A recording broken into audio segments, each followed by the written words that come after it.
What else constitutes child abuse in the eyes of the law?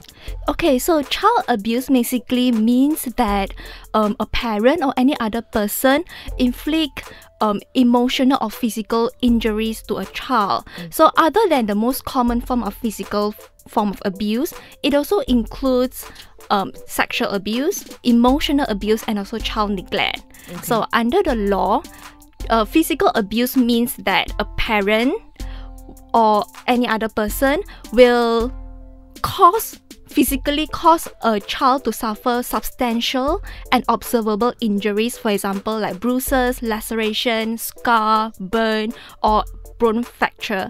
So for emotional abuse, it means that the parent or any other person inflicts substantial or observable impairment to the child's mental or behavioral functioning.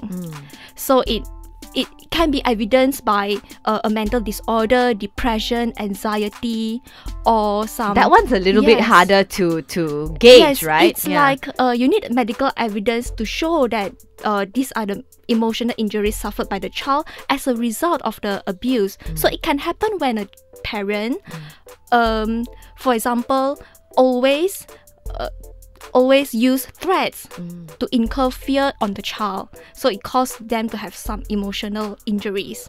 Now let's look at different scenarios that we have personally encountered when we were children. Okay. And maybe we can gauge whether or not it is considered abuse in the eyes of the law. Right. Now, using a cane to discipline your child when he or she has done something really bad, or when they misbehave.